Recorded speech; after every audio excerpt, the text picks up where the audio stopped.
और शुरुआत इस वक्त की अहम खबर के साथ करेंगे जिस पर लगातार हमारी नज़र बनी हुई है। राहुल गांधी और प्रियंका गांधी गेस्ट हाउस से निकले हैं, F1 गेस्ट हाउस से निकले हैं। राहुल और प्रियंका और दिल्ली के लिए रवाना हो गए हैं। लगातार हम देख रहे हैं कि किस तरह से ये पूरा जो हंगामा है ये दोपहर से ही जारी है और हाथरस की जानिब राहुल और प्रियंका गांधी जो हैं वो जा रहे थे। हाथरस इज्तिमाई इस्मत रेजी और कत्ल मामले पर लगातार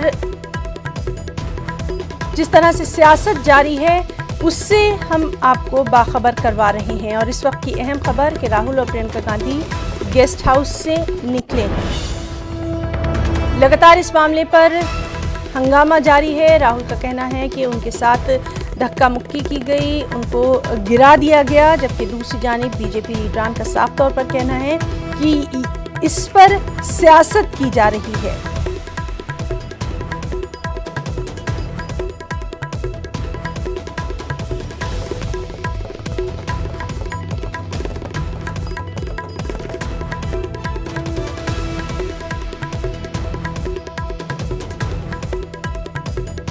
आपको बताएं कि राहुल गांधी और प्रियंका गांधी को नोएडा में रोका गया। इस पर उन्होंने सवाल भी किया कि आखिर उन्हें किस कानून के तहत रोका जा रहा है। तो पुलिस ने उन्हें दफ़ा 144 और महामारी एक्ट जो है इसकी खिलाफ वर्जी के तहत हिरासत में लिया और जेवर थाने ले जाया गया। इस सब के बीच में तीखी बहस देखी गई, नोकझोंक देखी गई और लगातार हमने देखा कि किस तरह से राहुल गांधी जो हैं वो कहते नजर आए कि उनके साथ बदसलूकी की गई है, उनको धक्का दिया गया है, उनको गिराया गया है। उसके बाद पुलिस इन दोनों को लेकर और चलिए एक बार फिर से रुख करेंगे हमारे साथी पवन गौर का। पवन, लगातार ये मामला जो है ये गर्माता जा रहा है, इस वक्त की क्या सूरत हाल? देखिए है ना, जिस तरह से ये कोई नया मामला नहीं है। हमेशा से विपक्ष जो रहा है वो दलित और कानून व्यवस्था के मुद्दे पर सरकारों को घेरता रहा है और उसी का नजारा आपको इस मामले में भी सामने दिख रहा है। जिस तरह से कहीं ना कहीं शुरू में इस पूरे मामले में पुलिस की हीलाहाली देखी गई, कहीं ना कहीं ढील पुलिस की तरफ से देखी गई और पुलिस के द्वारा रात को लड़की का अंतिम संस्कार करने की जो घटना हुई उससे लगातार पूरे मामले को तूल मिलता गया। और लोकल्स की बात करें या फिर राजनीतिक दलों की बात करें तो सब लोग मिलकर एक साथ सरकार के ऊपर हावी हो गए। हालांकि सरकार की तरफ से पूरा प्रयास किया गया, SIT का गठन किया गया। प्रधानमंत्री ने खुद ने उत्तर प्रदेश के मुख्यमंत्री योगी आदित्यनाथ से बात की और उनसे कहा कि दोषियों के खिलाफ कठोरतम कार्रवाई होनी चाहिए। SIT के गठन के बाद से लगातार SIT जो संबंधित पक्ष है उनसे बातचीत कर रही है, उनसे मुलाकात कर रही है, तमाम साक्ष्य इकट्ठे कर रही है। लेकिन सियासत जो है वो लगातार जारी है। चाहे राहुल गांधी प्रियंका गांधी की बात करें या समाजवादी पार्टी की बात करें या अन्य दलों की बात करें तो वो लगातार कोशिश कर रहे हैं कि यहाँ हाथरस आके और पीड़िता के परिवार के साथ मुलाकात करें और मुलाकात करके अपनी जो राजनीतिक संदेश है पूरे प्रदेश भर और देश भर के अंदर वो देने में कामयाब हों। और पवन, जिस तरह से लगातार हम देख रहे हैं कि हाथरस में इन तमाम हालात को देखकर काफ़ी सिक्योरिटी देखी जा रही है और ख़ास तौर पर वहाँ पर अगर इंतज़ामिया की बात करें तो उनका कहना है कि उन्हें इस पूरे दौरे की खबर ही नहीं थी। देखिए, आपको बताना चाहूंगा कि पहले से ही पुलिस के द्वारा ये स्पष्ट कर दिया गया था, पूरे हाथरस जनपद में धारा 144 लगा दी गई थी। किसी भी राजनीतिक पार्टी के किसी भी नेता को पीड़िता के परिवार के साथ मिलने की अनुमति नहीं थी। और राजनीतिक दल को छोड़िए, आज मीडिया को भी पीड़िता के परिवार के जो गांव है वहां जाने की अनुमति नहीं थी। गांव से 2 किलोमीटर बाहर मेन जो रोड है वहीं मीडिया को भी रोक दिया गया था, क्योंकि पुलिस का मानना है कि SIT की तरफ से ऐसी कंप्लेंट आई थी कि मीडिया के सामने जो पीड़िता का परिवार है उसके बयान दर्ज नहीं हो सकते हैं, तमाम जो पहलू हैं उस पर बातचीत नहीं हो सकती है। इसके चलते आज किसी को भी गांव के अंदर जाने की अनुमति नहीं है। तो ये पहले से ही तय था कि भले ही राहुल गांधी और प्रियंका गांधी यहाँ हाथरस की सीमा तक पहुंच जाए, लेकिन हाथरस की सीमा के अंदर उनको प्रवेश नहीं दिया जाएगा, ये पुलिस ने साफ कर दिया था। एक प्रतिनिधि मंडल समाजवादी पार्टी का भी यहाँ पहुंचा था, उसने गांव में अंदर पहुंचने की कोशिश की थी, तो उसको भी पुलिस ने हाथरस के बाहर बॉर्डर पर ही रोककर उनको वापस लौटा दिया गया। हालांकि पूरे मामले में थोड़ी झड़प भी हुई, थोड़ा हल्का फुल्का बल का प्रयोग भी पुलिस को करना पड़ा, लेकिन पुलिस के द्वारा स्पष्ट रूप से कह दिया गया है कि किसी को भी पीड़िता के परिवार से या उसके गांव में जाने की अनुमति नहीं है। और पवन, अभी क्या कुछ इत्तलात हैं राहुल गांधी और प्रियंका गांधी के ताल्लुक से? देखिए, आपको बताना चाहूंगा कि जिस तरह जो पैदल मार्च पर जब निकल चुके थे राहुल गांधी और प्रियंका गांधी, वहां से पुलिस उनको हिरासत में लेकर और जो बुद्धा इंटरनेशनल सर्किट है उसके गेस्ट हाउस में ले गई थी। और वहां गेस्ट हाउस से अब पूरे उनके तमाम नेताओं के साथ और पूरे पुलिस बल के साथ उनको वापस दिल्ली की तरफ ले जाया जा रहा है और उनको दिल्ली तक छोड़ के आया जाएगा, जिससे कि कहीं वापसी में फिर तो वो रास्ते में कहीं वापसी का के मतलब तरफ न निकल दें। तो इसलिए पुलिस ने ये साफ कर दिया है कि किसी भी सूरत में राहुल गांधी हो, प्रियंका गांधी या कोई और भी हो, उनको हाथरस नहीं पहुंचने दिया जाएगा और किसी भी हालत में यहाँ जो माहौल है उसको बिगड़ने नहीं दिया जाएगा। और पवन, ये बिल्कुल दिखाई दे रहा है कि इस पूरे मामले को कांग्रेस यूं ही नहीं छोड़ने वाली है। यहाँ तक कि यूपी कांग्रेस ने कल इस सिलसिले में सख्त एहतजाज का भी ऐलान कर दिया है। ये मामला आज ही खत्म नहीं होगा, कल भी इसकी गूंज सुनाई देगी। देखिए, आज ही नहीं, कल ही नहीं, ये आने वाले अगले 2022 के विधानसभा चुनाव तक दलित का मुद्दा पूरे उत्तर प्रदेश में रहने वाला है। और वही कोशिश है सारे राजनीतिक दलों की कि इन पूरे मुद्दों को भुनाकर अपना जो सत्ता का समीकरण है उसको साधने की कोशिश की जाए। और किसी ने मुझसे एक अच्छा सवाल पूछा था कि कितनी, जब वो राहुल गांधी और प्रियंका गांधी दिल्ली से हाथरस की तरफ निकले थे तो उन्होंने कहा था कि दिल्ली से हाथरस या उत्तर प्रदेश कितनी दूर है तो कांग्रेस के लिए। तो मैंने यही कहा था कि दिल्ली से और उत्तर प्रदेश सत्ता की दूर हालांकि बहुत दूर है कांग्रेस के लिए। हालांकि प्रियंका गांधी तमाम कोशिशें कर रही हैं, लेकिन उनकी कोशिश है कि ये दलित नाम की गाड़ी पर सवार होकर एक राजनीतिक समीकरण तैयार किया जाए, जिसके चलते पूरा एक इक्वेशन विधानसभा चुनाव में बने और पूरा एक वोट बैंक उनका तैयार हो जाए। अगर कांग्रेस के नेता जतिन प्रसाद की बात करें तो वो ब्राह्मण सम्मेलन एक तरफ कर रहे हैं, दूसरी तरफ प्रियंका गांधी लगातार दलित और युवाओं के मुद्दे उठा रही हैं। तो पूरा एक कॉम्बिनेशन बनाकर प्रियंका गांधी की पूरी कोशिश है कि आगे योगी सरकार को 2022 में जब चुनाव हो तो योगी सरकार को पूरी रूप से घेरा जाए और एक पुख्ता जो समीकरण बना के दलित हो, ब्राह्मण हो और युवा हो, उनको बुना के कहीं ना कहीं योगी सरकार को पटकनी देने की ये कोशिश है।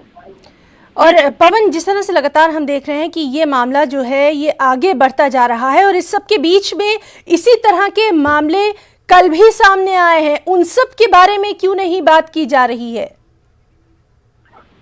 जी बिल्कुल, ये लगातार ये सवाल जो है ये कलेक्टिव जो आउटरीच का जो मामला है वो शुरू से तमाम लोग पूरे देश भर के अंदर उठाते रहे हैं। और इस पूरे मामले में बीजेपी ने तमाम टिप्पणियां भी दी हैं। जिस तरह से राजस्थान के अंदर कई सारे मामले होते हैं या अन्य जगहों पर मामले होते हैं तो उस पर किसी भी तरह के राजनीतिक दल की प्रतिक्रिया नहीं आती है। इवन जो राजस्थान जो है वो कांग्रेस शासित राज्य है और वहां प्रियंका गांधी और राहुल गांधी का एक भी बयान नहीं आता है। लेकिन हाथरस में जब कोई मामला होता है, उत्तर प्रदेश में कोई मामला होता है तो वो लगातार मुखर होकर योगी सरकार को घेरने लगती है। और यहाँ तक कि उन्होंने तो इस पूरे मामले में योगी आदित्यनाथ से इस्तीफा भी मांग लिया था। तो यही कहना है कि कलेक्टिव आउटरीच ठीक नहीं है। अगर आप मुद्दे उठाते हैं, बीजेपी का कहना यही है, अगर आप मुद्दे उठाते हैं तो आपको हर रेप के बारे में, हर घटना के बारे में बात करनी चाहिए। अगर आप नहीं करते हैं तो आप शुद्ध रूप से राजनीति कर रहे हैं और किसी भी राजनीतिक दल को इन सब मामलों में राजनीति करने का अधिकार नहीं है, ऐसा बीजेपी का मानना है। लेकिन अगर इसकी विपक्ष की बात करें तो जब बीजेपी विपक्ष में थी तो बीजेपी भी तमाम ऐसे तरह के मुद्दों को उठाया करती थी। सपा की सरकार में चाहे गायत्री प्रजापति का मामला हो या अन्य मामले हो, तमाम तरह की जो भी पार्टी विपक्ष में होती है वो हमेशा से लॉ एंड ऑर्डर और दलित का ऐसा मुद्दा है वो हमेशा से उस पूरे मामले को उठाकर आगे बढ़ना चाहती है। कुछ लोग उसके अपना समीकरण बनाने में कामयाब हो जाते हैं और कुछ दल में समीकरण बनाने में कामयाब नहीं हो पाते। और इस सब के बीच में हम अपने तमाम नाज़रीन को ये भी बता दें कि तमाम हालात को देखते हुए जो गांव है उसको कंटेनमेंट जोन का ऐलान कर दिया गया है। बेहद अहम खबर। जो पूरी सियासत है वो तो एक तरफ, लेकिन हम ये भी देख रहे हैं कि 3 जो पुलिस वाले हैं वो कोरोना से मुतासिर पाए गए थे और अब ये खबर आ रही है कि गांव को कंटेनमेंट जोन इसका ऐलान कर दिया गया है। यानी सरकार की पूरी तरह से कोशिश है कि अब इस मामले को खत्म किया जाए, सियासत अब इस पर न की जाए। पवन जी बिल्कुल, सरकार पहले ही दिन से स्पष्ट थी कि किसी को भी इसमें सियासत करने का मौका नहीं मिलना चाहिए। हालांकि जो स्थानीय अधिकारी हैं उनकी बहुत बड़ी जो गलतियां हैं उनके कारण उनका खामियाजा सरकार को भुगतना पड़ा। जिस तरह से पीड़िता उनका जो अंतिम संस्कार है वो रात के अंधेरे में कर दिया, वो भी बिना परिवार के कंसेंट के। तो इससे पूरे जो लोकल हो या राजनीतिक दल हो उनको एक पूरा मौका मिल गया सरकार को घेरने का। हालांकि सरकार ने तुरंत एसआईटी की घोषणा की और एसआईटी में भी कोई छोटा मोटा अधिकारी नहीं है। एसआईटी में जो है उसको जो हेड कर रहे हैं वो उत्तर प्रदेश के गृह सचिव हैं भगवान व्यास, वो इसको हेड कर रहे हैं। सरकार की मंशा बिल्कुल साफ है कि इसमें जो भी दोषी हैं या जो भी इस घटना के पीछे सच्चा है वो सबके सामने आनी चाहिए। किसी भी दोषी को बख्शा नहीं जाना चाहिए। अगर कोई भी दोषी है, चाहे इस घटना को अंजाम देने वाले लोग हों या अधिकारियों की तरफ से कोई अगर कोई लापरवाही सामने आई है तो किसी को भी बख्शा नहीं जाएगा। सरकार की तरफ से साफ तौर पर संदेश देने की कोशिश है। लेकिन लगातार राजनीतिक चीज ही ऐसी है, राजनीति हमेशा कभी खत्म नहीं होती, हर रोज एक नए मुद्दे मिलते हैं और लगातार राजनीति जारी रहती है। और पवन, इस सब के बीच में थोड़ा सा पीछे जाना चाहेंगे। हमने देखा था कि वो बच्ची जो है वो कई दिन तक अस्पताल में रही थी, तकरीबन 14 दिन तक वो अस्पताल में रही है।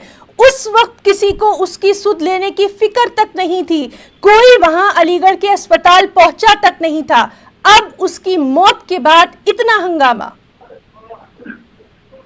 जी ना, मैं आपको वही कह रहा हूँ, राजनीति चीज ही ऐसी है कि हमेशा एक दूसरे के ऊपर जो राजनीतिक दल हैं वो आरोप लगाते आए हैं कि लाशों पर राजनीति करते हैं। तो तमाम जो लोग हैं वो इस तरह की राजनीति करते आए हैं क्योंकि जिस समय पीड़िता सिर्फ घायल थी तो लोगों ने ट्वीट किए और ट्वीट करके और एक स्टेटमेंट देके इस पूरे मामले को छोड़ दिया। लेकिन जिस दिन पीड़िता की मृत्यु हुई और यहाँ के लोकल प्रशासन ने पीड़िता के जो शव है उसको रात के अंधेरे में अंतिम संस्कार कर दिया, तो उसके बाद से विपक्ष को एक मौका मिल गया और पूरी तरह वो सरकार के ऊपर हावी हो गया। और कहीं ना कहीं ये पूरी कोशिश है, और सिर्फ ये उत्तर प्रदेश चुनाव के लिए नहीं है, अभी हाल ही में बिहार में विधानसभा चुनाव होना है और ये उत्तर प्रदेश और बिहार दो ऐसे राज्य हैं कि यहाँ जातिगत आधार पर वोटिंग बहुत ज्यादा प्रभावित करती है वोटर्स को। तो यहाँ भी पूरा इम्पैक्ट डालने की कोशिश है कि किसी भी तरह से ये जो पूरे मामले हैं, ये पूरे मुद्दे जो हैं वो कहीं ना कहीं सत्ताधारी जो दल हैं उनको डेंट लगाने चाहिए। इसी का कारण ये है कि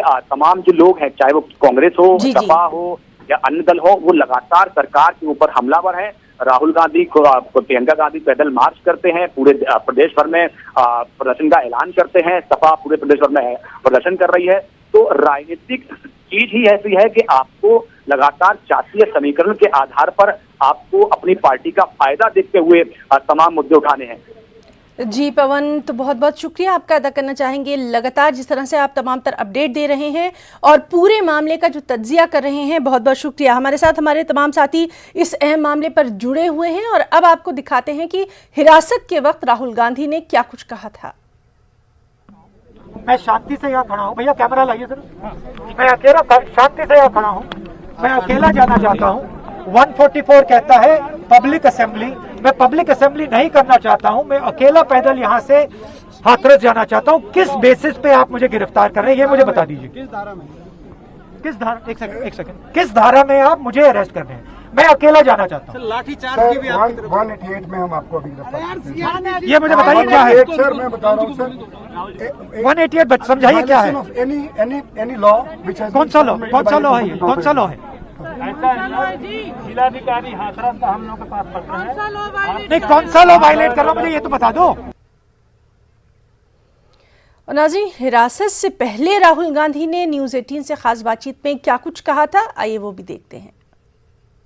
कर रहे हैं ऐसा राजनाथ सिंह का कहना है। हाँ, अभी पुलिस वालों ने मुझे धकेल के लाठी मार के गिराया है, ठीक है? मैं कुछ नहीं कह रहा हूँ, कोई प्रॉब्लम नहीं है। मैं सिर्फ ये सवाल पूछ रहा हूँ कि इस हिंदुस्तान में क्या सिर्फ आरएसएस और बीजेपी के लोग चल सकते हैं? क्या आम आदमी नहीं चल सकता? इस देश में सिर्फ मोदी जी पैदल जा सकते हैं, एक आम नागरिक नहीं जा सकता क्या? ये कौन सा नया कानून है? इन्होंने हमारी गाड़ी रोकी, हम गाड़ी से उतरे, पैदल गए। सर अब आप आगे कैसे इस पूरे? मैं हाथरस जा रहा हूँ।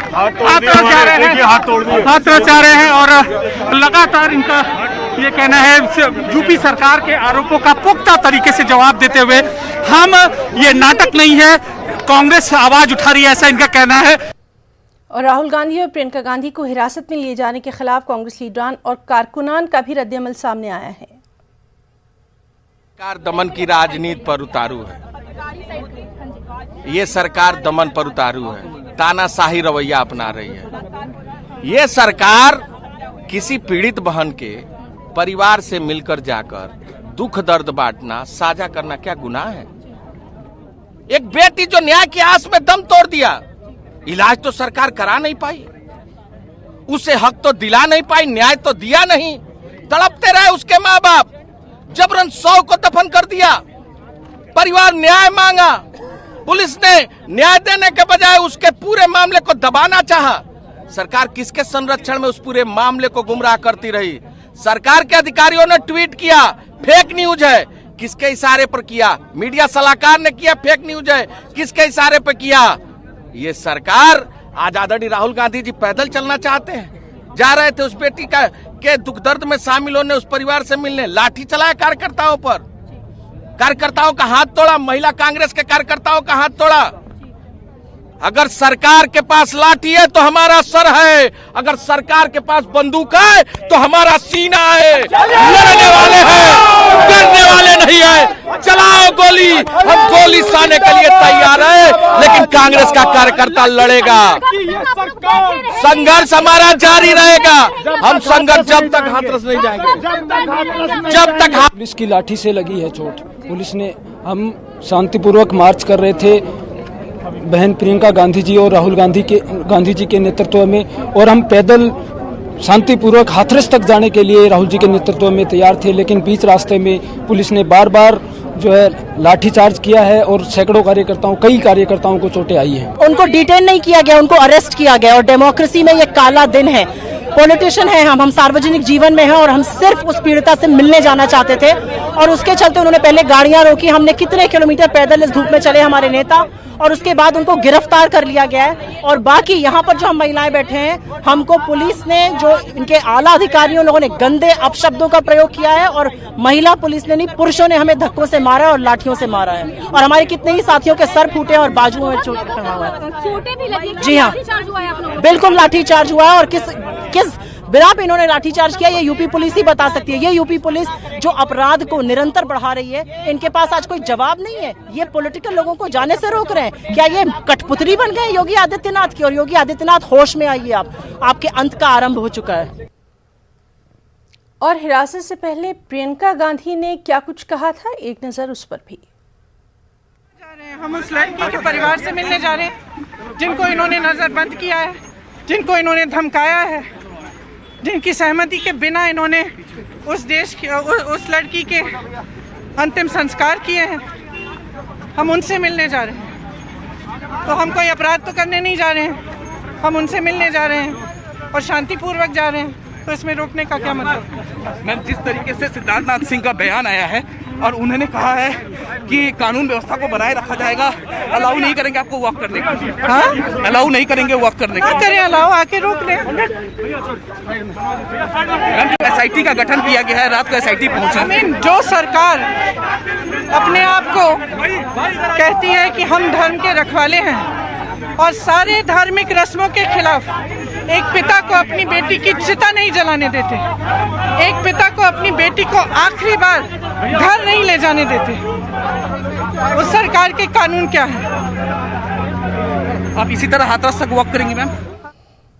और इस पूरे मामले पर यूपी के वजीर सिद्धार्थनाथ सिंह ने क्या कुछ कहा, ये देखते हैं।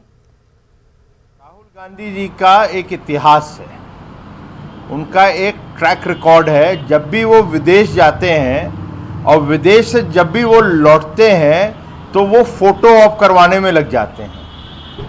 आज भी जो एक्सप्रेसवे पे चल रहा है वो फोटो ऑप ही हो रहा है, ना ही कोई सहानुभूति या संवेदनशीलता उनकी तरफ से या प्रियंका गांधी जी की तरफ से दिख रही है। जो अभी कहा जा रहा है कांग्रेस की तरफ से, तो ये आप लोग स्वयं देखेंगे फुटेज में कि किसने गिराया या कौन स्वयं गिर रहा है। तो ये जितनी भी चीजें चल रही हैं, ये एक फोटो ऑप है राहुल गांधी का। और दूसरा, वो भी एक साधारण नागरिक भी हैं। क्या कोई नागरिक को एक्सप्रेस वे पे आराम से टहलने के लिए या मार्च करने के लिए दिया जा सकता है? और दिल्ली से हमारे साथ मौजूद हैं हमारे साथी अशरफ काज़मी। अशरफ, लगातार इस अहम मामले पर हमारी नज़र बनी हुई है, इस वक्त के ताज़ा हालात जानना चाहेंगे।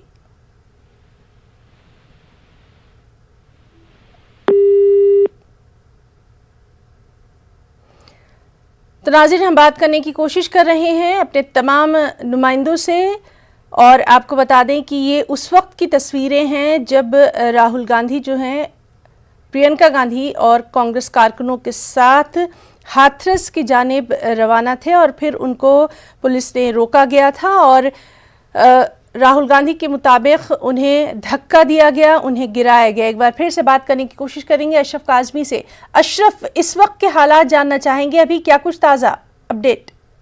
देखिए हिना, अभी भी हालात ऐसे ही बने हुए हैं। राहुल गांधी को लेकर एक कांग्रेस और ज्यादा आक्रामक हो गई है। जैसे राहुल गांधी कह रहे हैं कि उनको धक्का दिया गया है और वो पैदल ही हाथरस की तरफ जा रहे हैं। तो अब कुल मिलाकर अब ज्यादा बड़ी राजनीति इस पर की जा रही है, राजनीति ज्यादा हो रही। राहुल गांधी प्रियंका गांधी को यूपी पुलिस हाथरस नहीं पहुंचने देना चाह रही है, उनको बीच में ही रोक रही है, वो पैदल जा रहे। लेकिन अब जो है ज्यादा हालात और ज्यादा सीरियस हो गए क्योंकि राहुल गांधी बिल्कुल भी अपने रुख से हटने को या पीछे हटने को तैयार नहीं है। वो हर हालत में हाथरस पहुंचना चाहते हैं, भले ही उनको पैदल जाना पड़े। तो ये साफ संकेत है कि जैसे एक्सप्रेस हाईवे पर पैदल आगे बढ़ गए। तो ये एक तरह से है कि मामला अभी काफी राजनीतिक रूप से काफी गर्म हो रहा है और इस पर आगे भी आपको काफी राजनीति देखने को मिलेगी। है ना अशरफ, क्या उन्हें हिरासत में अभी रखा गया है या छोड़ दिया गया है? राहुल गांधी और प्रियंका गांधी दोनों के ताल्लुक से जानना चाहेंगे।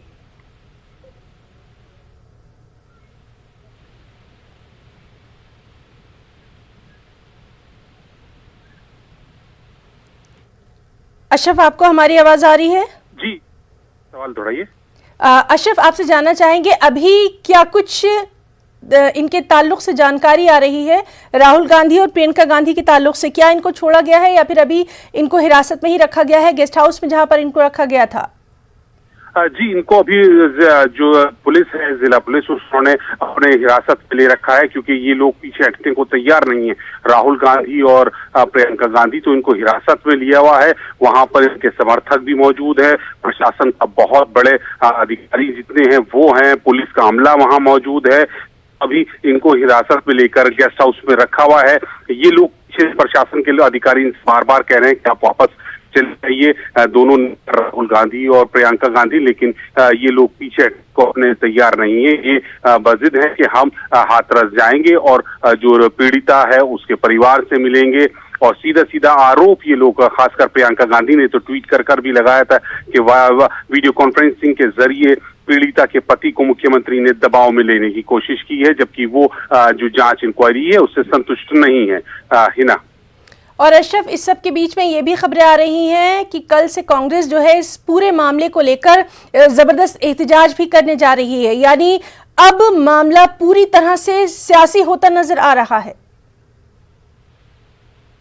हाँ बिल्कुल, मामला जो है पूरी तरह से सियासी हो चुका है और काफी ये कहना चाहिए कि इसकी लपटें जो है सियासत की वो लगातार बढ़ रही हैं क्योंकि जैसे जब प्रधानमंत्री ने इसमें हस्तक्षेप किया तो मुख्यमंत्री उत्तर प्रदेश ने फिर पीड़िता के परिवार से बात की और उसके बाद और ज्यादा आक्रामक हो गई है कांग्रेस। राहुल गांधी प्रियंका गांधी बजिद हैं कि वो हालत में पीड़िता के परिजनों से मिलेंगे, जबकि जिला प्रशासन और उत्तर प्रदेश सरकार नहीं चाहती कि राहुल गांधी किसी भी तरह से या प्रियंका गांधी पीड़िता के पास पहुंची। उन्होंने धारा 144 तक लगा रखी है और इसी के खिलाफ में राहुल गांधी और प्रियंका गांधी कहते हैं कि वो लोग, खासकर राहुल गांधी के, वो अकेले ही पैदल जाने को तैयार है, किसी के उन्हें जरूरत नहीं है वहां जाने का। मतलब ये है कि वो तो आपका बहुत बहुत शुक्रिया अदा करना चाहेंगे। लगातार इस अहम मामले पर हमारी नजर बनी हुई है।